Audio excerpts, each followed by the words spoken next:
राम राम शांति श्री राम राम शांति राम राम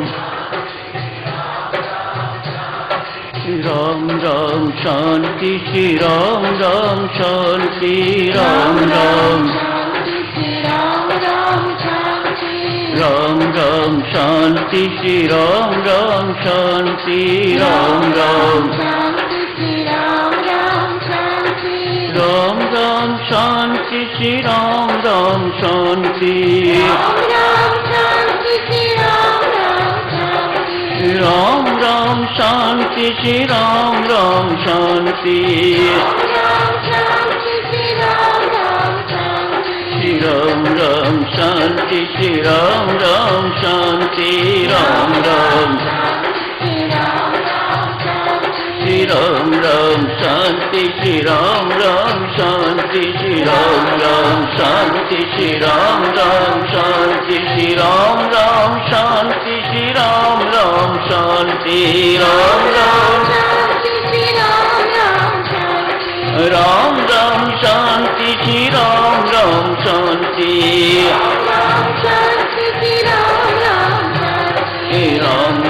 शांति श्री राम राम शांति राम राम शांति श्री राम राम श्री राम राम शांति श्री राम राम शांति राम राम शांति श्री राम राम राम राम शांति श्री राम राम शांति राम राम शांति श्री राम राम शांति।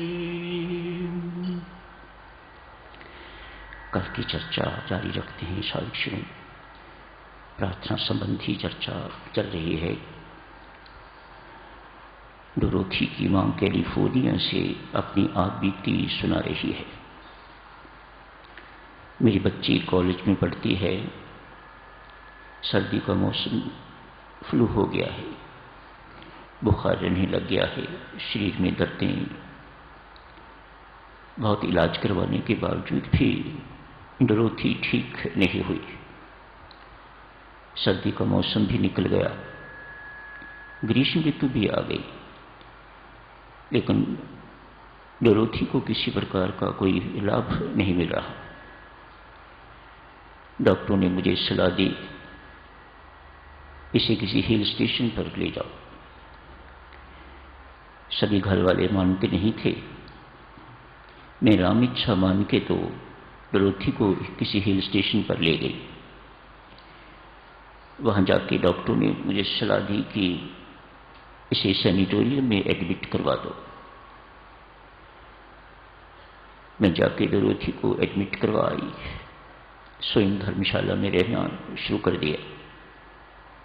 पग यही विश्वास था, जो पढ़ लिख रखा था, कोई निज का अनुभव तो था नहीं। परमात्मा हर एक के साथ रहता है, सब कुछ उसकी इच्छा से होता है, सब कुछ परमात्मा की कृपा से होता है, सब कुछ परमात्मा की शक्ति से होता है। उसे लगता कि परमेश्वर मेरा पग पग पर मार्गदर्शन करेंगे, ऐसा विश्वास डोरोथी की मां का। एक धर्मशाला में स्वयं रहना शुरू कर दिया है। दिन में एक बार डोरोथी के पास चली जाती है। पास ही एक दूसरा भी सैनिटोरियम है, उसमें इनकी एक मित्र मेरी वो भी दाखिल है। सुबह से दोपहर तक अपनी पुत्री डोरोथी के पास चली जाती है, बाद का समय मेरी के पास चली जाती है। इस प्रकार समय व्यतीत हो रहा है। 2 महीने बीत गए हैं, लेकिन डोरोथी को कोई लाभ अभी तक भी महसूस नहीं हुआ। सोचा पैसे भी खत्म होने वाले हैं, हो रहे हैं, मैं किसी दूसरी छोटी धर्मशाला में, जहां छोटे कमरे में शिफ्ट कर जाती हूं, पैसे बचेंगे। छोटे कमरे में, छोटी धर्मशाला में कहीं शिफ्ट कर गई है डोरोथी की मां, सुना रही है। वहां जाके एक पुस्तक मिली मुझे, टेबल पर पड़ी हुई। उस पुस्तक पर लिखा हुआ था, निष्ठापूर्वक निष्ठावान व्यक्ति, श्रद्धावान व्यक्ति, विश्वासपूर्ण व्यक्ति यदि परमेश्वर के दरबार में प्रार्थना करता है तो उसकी प्रार्थना सुनी जाती है। ये उस पुस्तक में कोई पेज इस प्रकार का खुला, उस पुस्तक में ये लिखा हुआ मिला। ड्रोथी की मां ने उसी वक्त अपने कक्ष में बैठ के तो परमात्मा के दरबार में प्रार्थना करनी शुरू कर दी है। Started praying. ये नहीं कहा कि ड्रोथी को ठीक कर दो, कहा परमात्मा मेरे लिए क्या हुक्म है, मेरा मार्गदर्शन कीजिएगा। एक सच्चा भक्त साधक चलूं, एक सच्चा प्रार्थी इसी प्रकार की प्रार्थना करता है। लाभ तो उसको भौतिक होने वाला है, लेकिन ढंग इस प्रकार का है, उसकी सरलता परमात्मा जानते हैं, पहचानते हैं, इस प्रकार की है कि ड्रोथी की बात कह रही यही है कि मेरा मार्गदर्शन कीजिएगा परमात्मा, मैं क्या करूं, मुझे कुछ पता नहीं चल रहा। 2 महीने से तेरी बच्ची बीमार पड़ी है, डॉक्टरों के कहने से यहां ले आई, डॉक्टरों के कहने से सैनिटोरियम में एडमिट करवा दिया, लेकिन उसका रोग टस से मस नहीं हो रहा। मेरे पास पैसे खत्म हो रहे हैं, मेहरबानी करके मेरा मार्गदर्शन करो। What am I suppose to do now, मैं क्या करूं अब। ड्रोथी की मां लिखती हैं, इतनी मीठी ध्वनि, इतनी स्पष्ट ध्वनि मैंने जिंदगी में पहले कभी नहीं सुनी। आवाज आई, वापस घर लौट जाओ। मैंने इधर उधर देखा, किसकी आवाज है, कोई कमरे में दिखाई नहीं दिया, आसपास कोई दिखाई नहीं दिया, बाहर भी कोई दिखाई नहीं दिया। मानो यकीन हो गया कि जिसको प्रार्थना की है उसने प्रार्थना सुन के तो मेरा उत्तर दिया है। साधुजनों, प्रार्थना के लिए ये याद रखिएगा, सबसे पहली कंडीशन प्रार्थना करने वाले के लिए यह है कि उसे विश्वास होना चाहिए कि जिसको मैं प्रार्थना कर रही हूं वह मेरे भीतर ही विराजमान है। अन्यथा बेटा, अगर बहुत डिस्टेंस पर बैठे हैं, हमारी आवाज तो मुश्किल से बाहर तक नहीं जाती, तो वह यदि परमात्मा बहुत डिस्टेंस पर है तो कहां सुनेगा ना। आप अपने भीतर बैठे हुए परमात्मा को सुना रहे हो। प्रार्थना in fact is a communion between both of you. प्रार्थी और जिससे प्रार्थना की जा रही है उसके साथ वार्तालाप है, उसके साथ एक होने का ढंग है।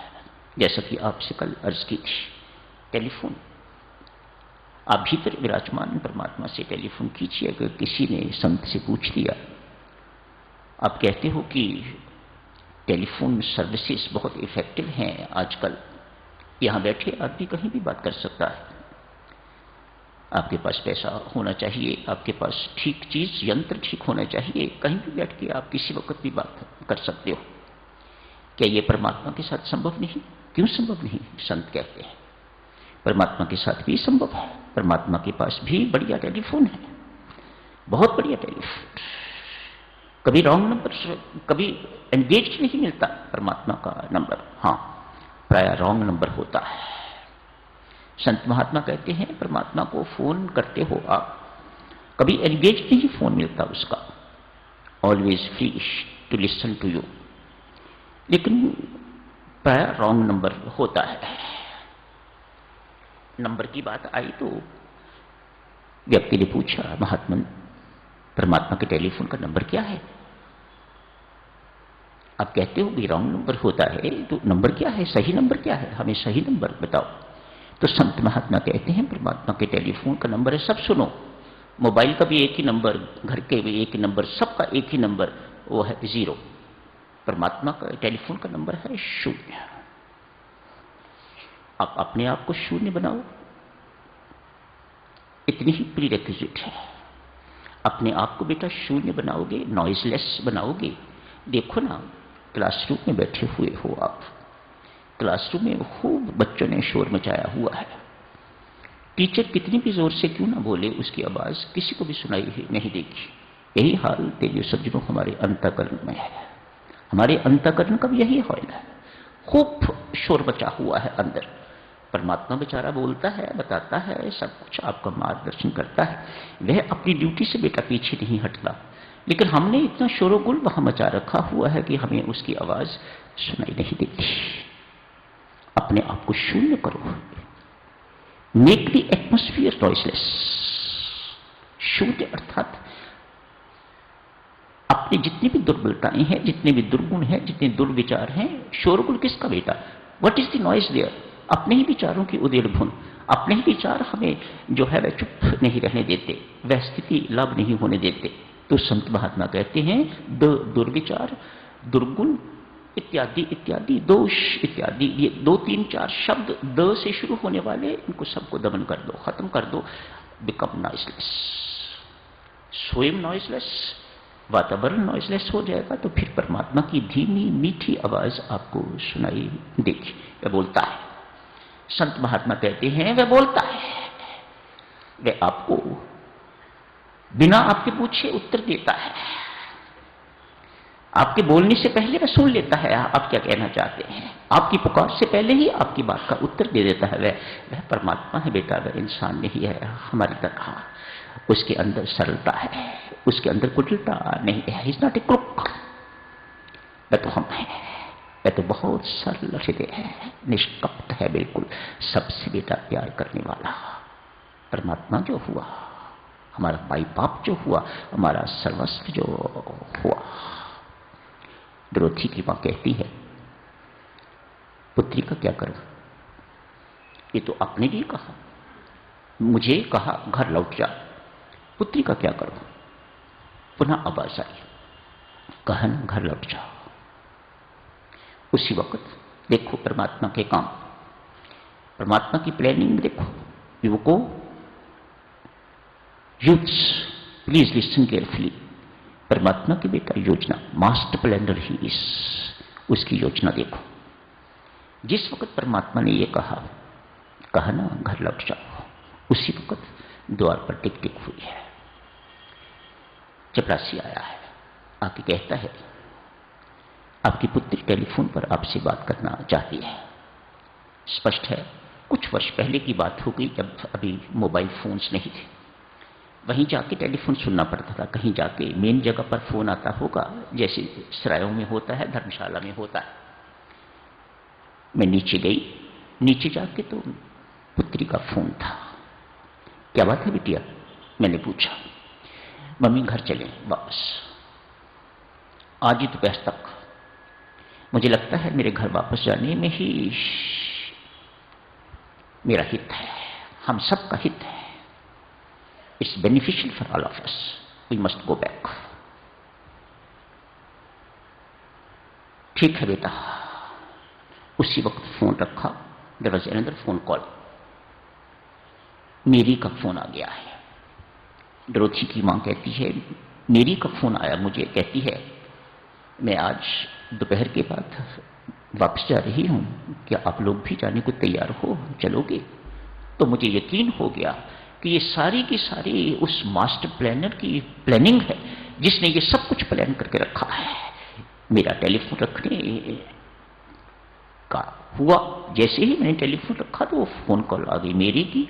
उससे पहले जैसे ही मैंने मैसेज सुना घर लौट जा, तो उसी वक्त द्रौपदी का फोन आ गया। ये सारे प्रबंध करने वाला कौन है? ये सारे प्रबंध करने वाला परमात्मा ही है। साधकजनों, सिर्फ बेटा विश्वास की आवश्यकता है। You must have full faith, unshakeable faith in him, his existence and his working. That's all. घर आ गए हैं, किसी इलाज की आवश्यकता नहीं। द्रौपदी की मम्मी कहती है मुझे यकीन है अब किसी इलाज की आवश्यकता नहीं, और मैंने इलाज करवाया भी नहीं। इस वक्त द्रौपदी कॉलेज में पढ़ रही है, सब कुछ ठीक हो गया अपने आप। काश दवाई ही ठीक करती होती तो हर कोई ठीक हो जाता और कोई मरता ना। ये सत्य है। I treat he cures. Cure बेटा परमात्मा के हाथ ही है, अन्यथा दवाई लेते लोग मरते क्यों? दवाई लेते लेते ही लोग मर रहे हैं। खूब दवाइयां लेते हैं लेकिन उसके बाद भी मृत्यु हो जाती है।